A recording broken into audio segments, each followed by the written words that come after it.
गोरखपुर के कूड़ाघाट के रहने वाले बेटे ने ऑल इंडिया लेवल की परीक्षा गेट को क्वालिफाई करके होली के ठीक एक दिन पहले अपने घर में उसके आंगन में खुशियों के हजारों रंग बिखेर दिए हैं।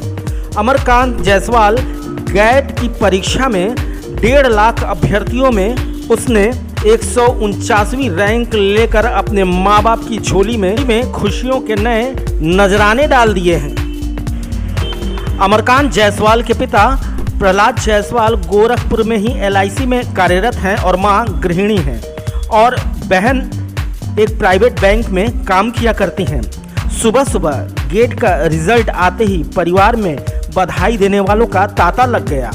सभी एक दूसरे को मिठाई खिलाकर अमरकांत की इस सफलता को सलाम किए।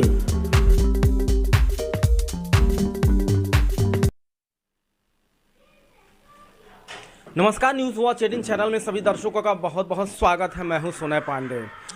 हम यहां पर मौजूद हैं जहां पर होली के ठीक एक दिन पहले एक बच्चे ने अपने घर में खुशियों के रंग बिखेर दिए। जैसा कि आपको मालूम है कि गोरखपुर की तस्वीरें बदल रही हैं और तस्वीरें इन्हीं बच्चों की वजह से बदल रही हैं। हम बात कर रहे हैं अमरकांत जायसवाल की, जो गोरखपुर में गेट जैसी, दोबारा सुनिए, जो गेट जैसी परीक्षा में 149वीं रैंक 149 रैंक लाते हैं। अपने आप में गोरखपुर के लड़के के लिए बहुत बड़ी बात होती है, क्योंकि अगर इनके सिविल इंजीनियरिंग की अगर बात की जाए तो लगभग 1.5 लाख लोग बैठते हैं और उसमें 149वीं रैंक लाना अपने आप में किसी कीर्तिमान से कम नहीं।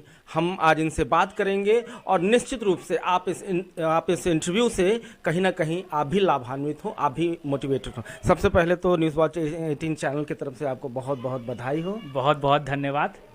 ये बताइए कब रिजल्ट आया है और उस समय की फीलिंग्स जरा हम लोग से शेयर करिए। रिजल्ट आज सुबह आया, मतलब वैसे तो रिजल्ट रात के 12 बजे आ गया था, लेकिन मैंने आज सुबह 9 बजे के अराउंड चेक किया है अपना रिजल्ट। तो जब मैंने अपना रिज़ल्ट देखा तो मुझे काफ़ी अच्छा लगा, क्योंकि मतलब मेरी मेहनत सक्सेसफुल हुई। जो मैंने 1 साल से हार्ड वर्क कर रहा था उसको मतलब आज रिज़ल्ट मिला मुझे, जो कि मेरा I secured 149 rank all India rank in GATE 2022।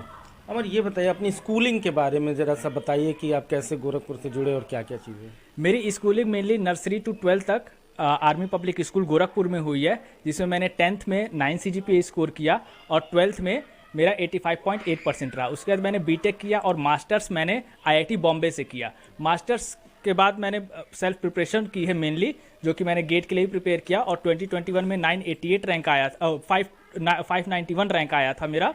और फिर उसके बाद मैंने अपनी प्रिपरेशन को कंटिन्यू किया with this interview in this all PSUs like IOCL and NBCC etcetera. और फिर इस साल मैंने मतलब अपनी पढ़ाई को कंटिन्यू रखा और इस साल गेट 2022 में मैंने ऑल इंडिया रैंक 149 अचीव किया। अगर बात की जाए नौकरी तो पक्की है, और वो भी शानदार नौकरी, शानदार लग्जीरियस लाइफ, ये सारी चीज़ें तो आपने कदमों में ला के माँ बाप के आज के दिन डाल दी।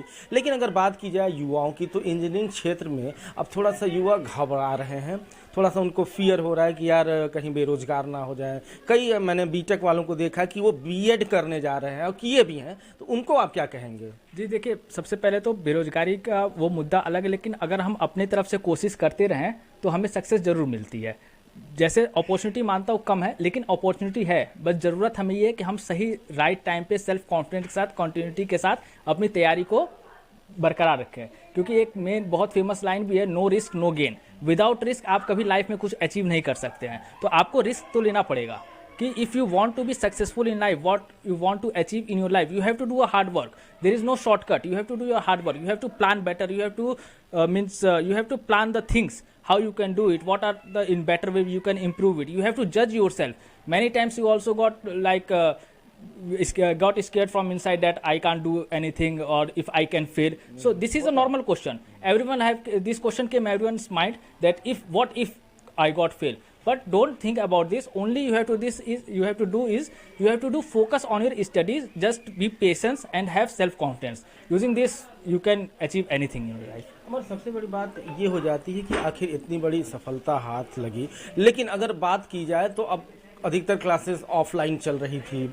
अगर ऑनलाइन लेना भी हो, गाइडेंस में लेना हो किसी यूट्यूब चैनल के माध्यम से या किसी ऐप के माध्यम से, तो उसमें किस तरह से कंटिन्यूटी बच्चे की बनी रहे रिगार्डिंग प्रिपरेशन, क्योंकि वहाँ पे आपको फिर कोई देखने वाला नहीं है, आपको ऑब्जर्व करने वाला नहीं, तो ये सेल्फ डिसिप्लिन का सीधे सीधे मामला आ जाता है कि नहीं मुझे 1:30 बजे क्लासेस है तो मुझे ठीक 1:30 बजे बैठ जाना है वहाँ पे। ये कैसे एक बच्चा करे? जी देखिए, कुछ भी लाइफ में अगर अचीव करना हो तो सेल्फ डिसिप्लिन तो आपको होना ही पड़ेगा। अगर चाहे you have not to study to show someone, आप किसी को दिखाने के लिए मत पढ़िए कि कोई नहीं है देखने वाला तो मैं ना पढ़ूँ, कोई है देखने वाला तो मैं पढ़ूँ।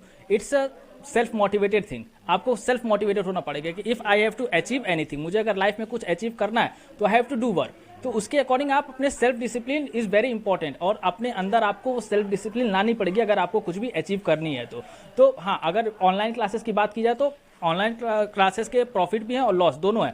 अगर बात करूं मैं प्रॉफिट की, जैसे अभी मैंने ये ऑब्जर्व किया ऑनलाइन क्लासेस में आप फ्लेक्सिबल हैं। जैसे मैंने यूट्यूब से काफ़ी सारे लेक्चर्स देखे, बहुत सारे कोचिंग्स हैं जिनके मैंने लेक्चर देखे। तो एक तो सबसे पहले ये कि वैरायटी ऑफ लेक्चर्स हमें मिल जाती है, हमें सिर्फ एक कोचिंग पे डिपेंड नहीं रहना पड़ता है। और दूसरा ये कि मतलब अपने टाइम के अकॉर्डिंग हम फ्लेक्सिबल हो सकते हैं। हाँ, उसके कुछ लॉसेस भी हैं, जैसे अगर हम ऑफलाइन क्लासेस करते हैं या जाके किसी कोचिंग में क्लास करते हैं तो वहाँ हमें एक माहौल मिलता है, थोड़ा एक फ्रेंड सर्कल मिलता है जो कि उसी कंपटीशन की तैयारी करते रहते हैं।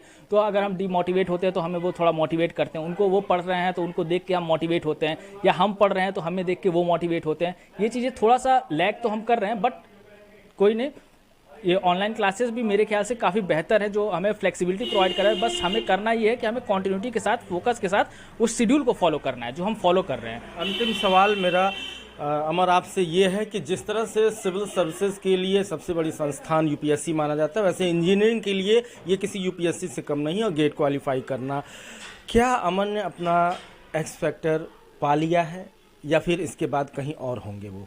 देखिए, मेरा तो मेनली फोकस मेरा टेक्निकल जॉब पे है। तो अभी फिलहाल मैंने ये अचीव किया है गेट में रैंक, तो अभी तो मैं पीएसयू में ज्वाइन करूंगा। लेकिन हाँ, इसके बाद मुझे रुकना नहीं है क्योंकि मेरा मेन फैक्टर यूपीएससी भी है, आईईएस, इंडियन इंजीनियरिंग सर्विसेज।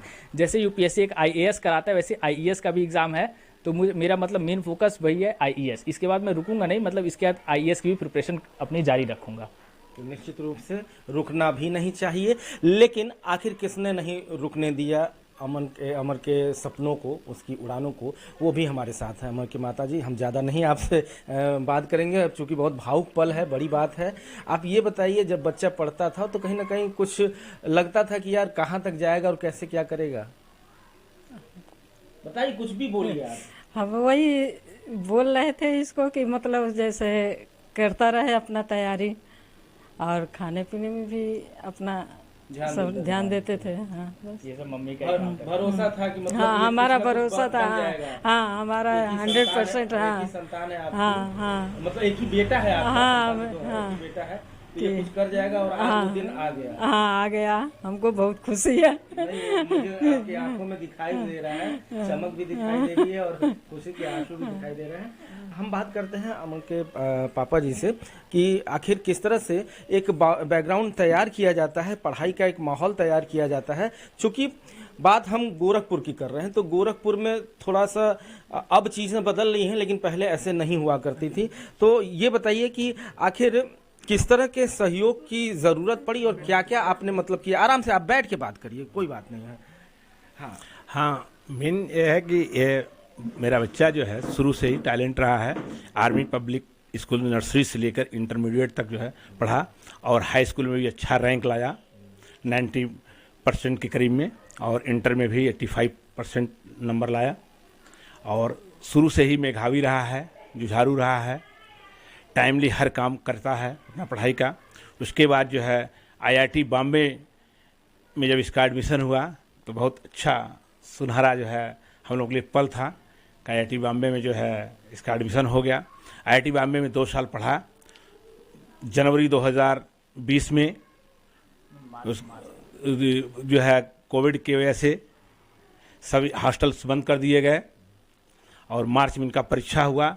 उसमें भी आईआईटी बॉम्बे से भी अच्छा रैंक लाए, और उसके बाद गेट इम्प्रूवमेंट के लिए फिर से फॉर्म भरे और फिर गेट में अच्छी तैयारी किए, और आज जो है लगभग 80% मार्क्स इनका अडॉप्ट हुआ है, जो ऑल इंडिया में 149 रैंक है 1.5 लाख बच्चों में।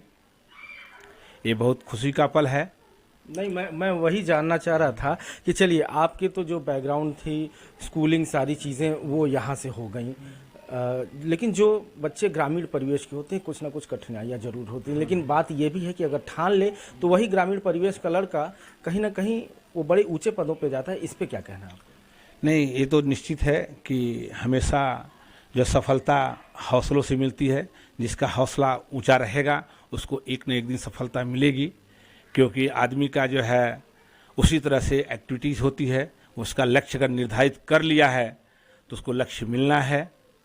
और इस बच्चे का भी लक्ष्य यही है कि IES भारतीय इंजीनियरिंग सेवा में को परीक्षा का क्वालिफाई करना, इसी लक्ष्य पे लगा है।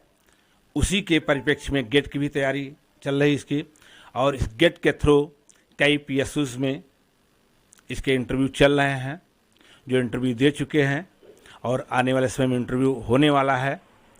लेकिन ये इनकी जो है सोच ऐसी लगती है कि जो है हमें इससे भी आगे निकलना है।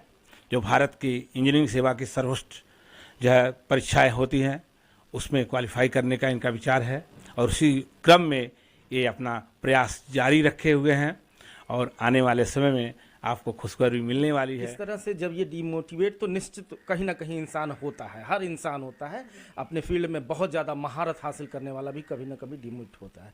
आप उस समय क्या करती थी एज ए बड़ी बहन?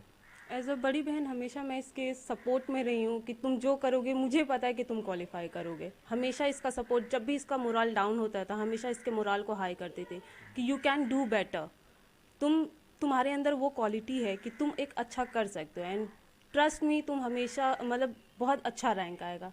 इस बार भी मैंने इसको यही बोला था कि देखना इस बार गेट में तुम बहुत अच्छा क्वालिफाई करोगे, तुम्हारा रैंक बहुत अच्छा आएगा। जैसा ही रिजल्ट आया तो वो चीज़ें मुझे पता चल, वो उसको बताया कि हाँ देखो मैंने बोला था तुम्हारा रिजल्ट अच्छा आएगा, क्योंकि तुम्हारी मेहनत दिख रही थी। तुम जितना हार्ड वर्क कर रहे थे, इतना आज पढ़ाई कर रहे थे, पूरा हमेशा ये तुम्हारा दिख रहा था। तो ये तुम्हारा रिजल्ट अच्छा आया, वो तुम्हारी पूरी मेहनत का है नतीजा कि तुम्हारा रिजल्ट अच्छा आया। अर्चना, आखिरी सवाल मेरा ये है कि होली के दिन इतनी बड़ी सौगात शायद पहली बार इस पूरे परिवार को मिल रही होगी। बिल्कुल पहली बार ही मिल रहा है, और ये हमारे लिए बहुत खुशी का दिन है कि कल होली है फेस्टिवल, और उसके एक दिन पहले रिजल्ट आया, वो भी इतनी अच्छी न्यूज़ के साथ आया कि इसका इतना रिजल्ट टॉप पे है। ये 149 पैन इंडिया है। ये मेरे लिए और पूरी फैमिली के लिए बहुत अच्छी बात है। इसकी वजह से हम लोग को बहुत प्राउड फील हो रहा है। उस भरोसे के पीछे कई सालों की मेहनत होती है, लगन होती है। तो आप हमारे इस खबर को केवल खबर ना समझिए, कहीं ना कहीं आप इससे कुछ सीख लीजिए, मोटिवेटेड रहिए।